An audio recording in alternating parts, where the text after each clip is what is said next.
این بازی سوزن استفاده میکنه. دقت کنید سوزن ریز و نازک که به چشم نمیاد ذره ذره به پوستتون میزنن تا کم کم بی‌حس میشه. تحمل شنیدنشو نداری این ویدیو رو نبین.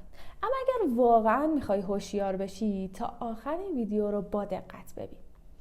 بازی‌های روانی از جمله رفتارهاییه که خانوم‌ها یا آقایون فرقی نمی‌کنه که اختصاصا میخوام توی این ویدیو بازی‌های روانی خانوم‌ها رو بگم. کم کم توی خانوادهشون یاد میگیرن یا توی روابطشون اینقدر ازش استفاده میکنن به صورت ناخودآگاه که قالب ذهنشون میشه و چه بخوان چه نخوان روی شما هم ممکنه اجرایش بکنن. حالا این بازی‌ها کجا بد میشه؟ اونجایی که خیلی از آدم‌ها متوجهن که بازیه ولی به خاطر منافعشون ازش استفاده میکنن. اونجایی که به خصوص جدیدن خیلی‌ها به صورت تخصصی دنبالش میرن که یادش بگیرن که چطوری با ذهن و روح شما بازی کنن تا به منافع و خواسته هاشون برسن. نمیخوام موضوع رو خیلی دارک و پیچیده بکنم اما یه مقدار دارک هست، چه بسا که خیلی از آدما خودشونم نمیدونن اما دارن با شما بازی میکنن. سلام، من جعفری هستم، مریم جعفری، روانشناس بالینی، کوچ روابط عاطفی و رشد و توسعه فردی. توی این ویدیو قصد دارم در مورد بازی‌های روانی اول تز بازی رو بگم، یعنی طرح کلی و اتفاق و ماجرایی که توی بازی میفته و با روح و روان شما این اتفاق میفته، و بعد آنتی تز رو، یعنی خنثی کننده بازی‌ها خیلی زیاد هستن ولی توی این ویدیو خیلی خلاصه میخوام چند تا مورد و نکته‌ای که خیلی ازش استفاده میشه رو بگم که نسبت بهش آگاه بشین. پس خیلی با دقت گوش بدین و حواستون رو جمع کنین. بازی اول بازی جورابه.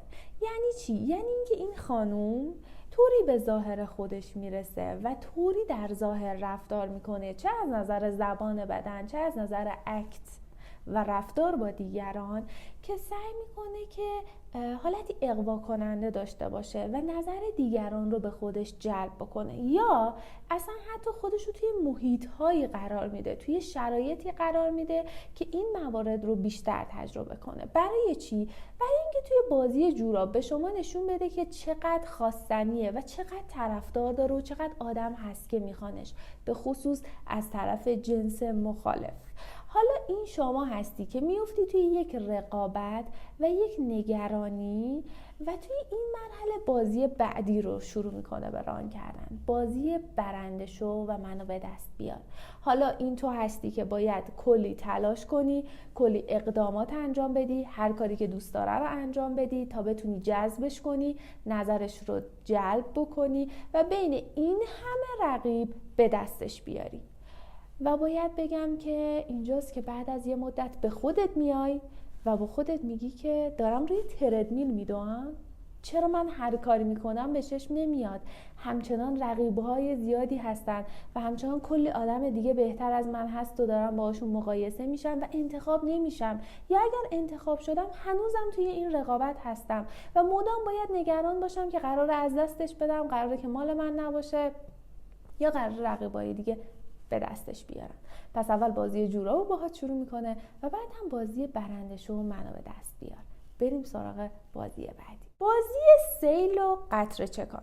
باید بهتون بگم که قبل از هر چیزی باید بدونین بیشتر افرادی که دچار خودشیفتگی هستن، یعنی خانمایی که خودشیفتگی دارن، بیشتر از این بازی استفاده میکنن. یه نکته بگم، بازی ها خانم و آقا نداره، اما توی این ویدیو اختصاصا داریم بازیایی که بیشتر خانم‌ها ممکنه در برابر شما توی روابط عاطفی استفاده بکنن یا تو مرحله که میخواین جذبشون بکنین استفاده بکنن صحبت میکنین. لازم داشتم دوباره این نکته رو بگم. حالا باید بهتون بگم که توی بازی سیل و قطره چکان به خصوص خانم‌هایی که دچار خودشیفتگی هستن، توی برخوردهای اول، تو دفعات اول ارتباط می‌بینین که حسابی تحویلتون میگیرن، خیلی خونگرمن، خیلی باحالن و حسابی شما کیف می‌کنین از این ارتباطی که دارین برقرار می‌کنین، به خصوص با این شخصی که به نظر شما الان جذابه و دوست دارین جذبش کنین، یه رابطه‌ای باهاش داشته باشین، رابطه پایدار، رابطه‌ای که هدف داشته باشه. اما اینجا چیکار میکنه؟ میاد شما رو توی این ارتباط و خصوصا زمانی که هنوز مطمئن نیست که شما خیلی جذب شدید و به خاطرش قراره هر کاری رو انجام بدید، شما رو دچار سیلی از محبت میکنه. شاید کلمه بمباران عشقی رو شنیده باشید، من منظورم اون نیست. سیل. چرا سیل؟ چون وقتی که سیل میاد همون آب مفیدیه که در واقع به شما حیات میبخشه، به شما زندگی میبخشه، اما اینقدر حجمش زیاده که کل زندگی شما رو تخریب میکنه، خراب میکنه و تحت سلطه خودش قرار میده. خب با این اقدام و این نوع از محبت کردنش که به صورت سیلوار هستش میاد شما رو غرق میکنه، تمام باورها و ذهنیتتون رو خراب میکنه و غرق میکنه و تحت سلطه خودش قرار میده. تمام حستون درگیرش میشه، تمام ذهنتون درگیرش میشه و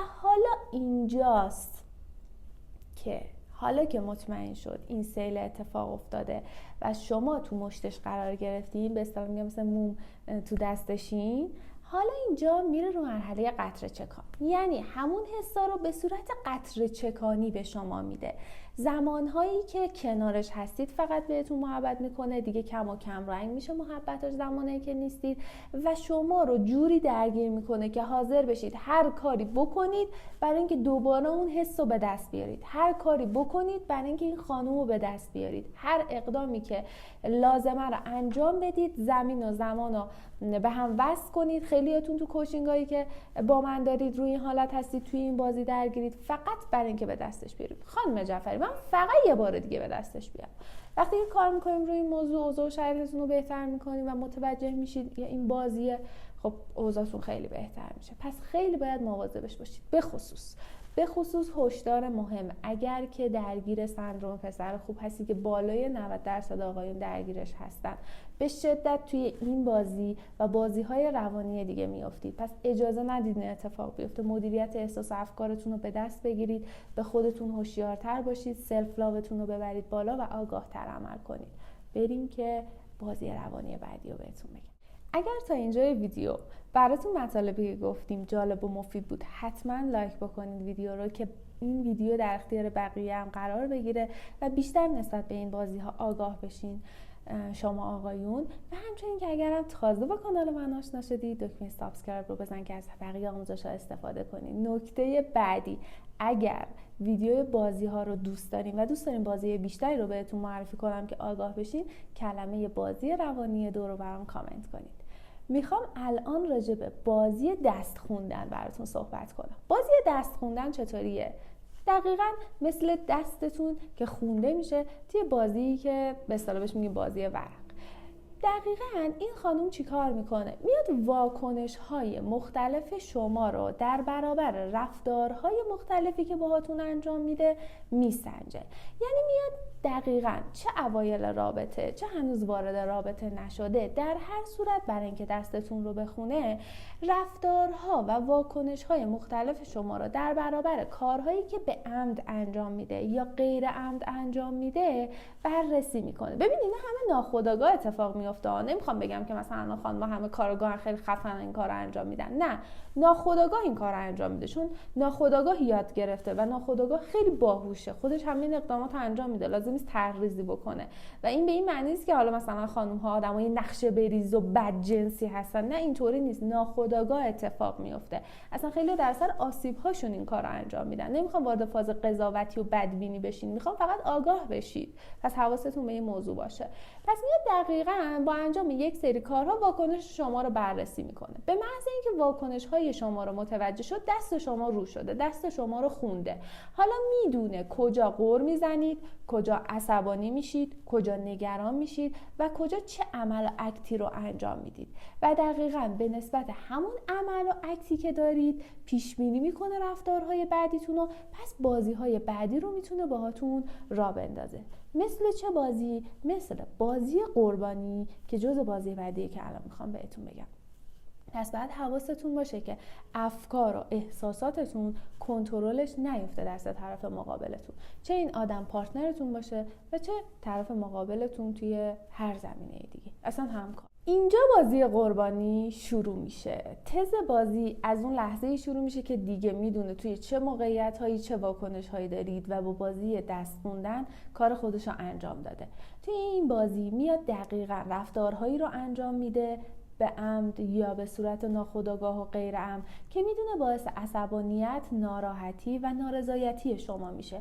دقیقاً همون رفتار رو انجام میده. حالا به محض اینکه شما شروع میکنی بهش واکنش نشون دادن، عصبانی شدن، ناراحت شدن یا هیجانی شدن، یه قیافه خیلی مظلوم به خودش میگیره، خیلی ساکت، خیلی آروم میشینه و بعد یه گوشه وای میسته و میگه که من که به چیزی نگفتم، من که حرف بدی نزدم، تو چرا انقدر عصبی، تو چرا انقدر پرخاشگری، ببینید چقدر دیوونه است، ببینید چقدر آدم پرخاشگریه، اصلا نمیتونه خودشو کنترل بکنه. ممکنه الان با گفتن این بازی رو به خودتون بگین خانم جعفری دقیقاً خیلی از اینا اتفاقا برامون افتاده، دقیقاً خیلی از اینا برامون تا حالا اجرایی شده، چیکار بکنیم؟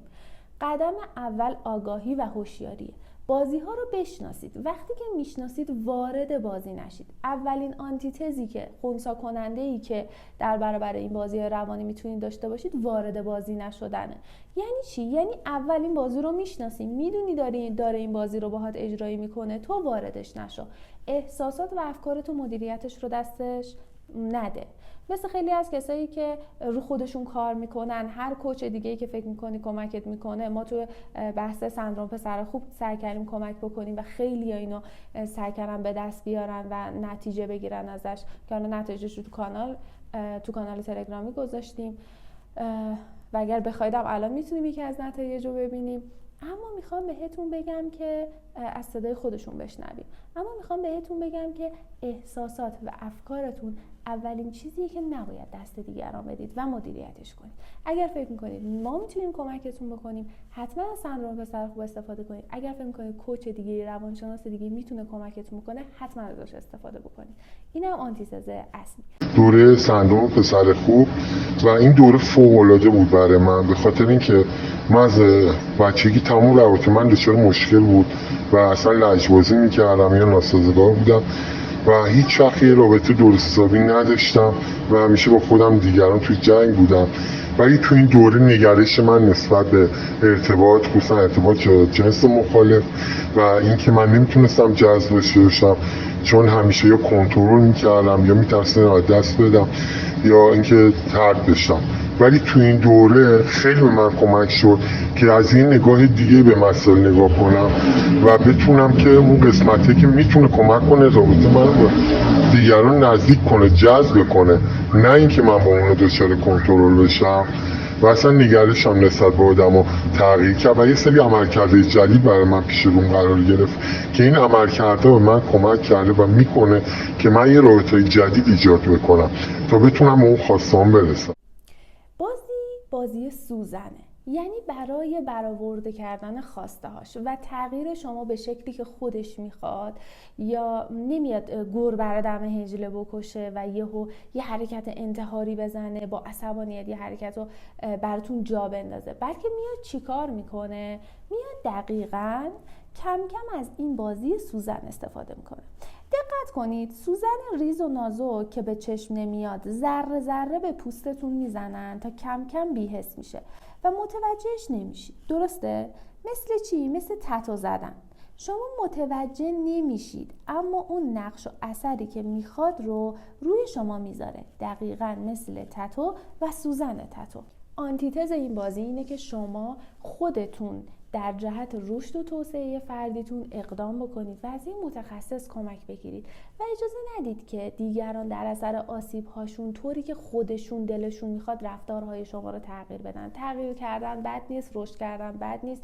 پیشنهاد از طرف دیگران راجع به انتقادهایی که راجع به باگ‌هاتون دارن اینا بد نیست، ولی این که بخواید اجازه بدید اونها رفتار شما رو رقم بزنن در جهت منافع خودشون که کاملا ناخودآگاه اتفاق میفته، وارد بازی روانی شد. بهتر از متخصص کمک. اما نکته آخر، حواست باشه آدما بد نیستن، خانوما بد نیستن، دخترها بد نیستن. بازی ها یک بخشی از زندگیه که حتی خودت هم داری یه سریاشون رو انجام میدی.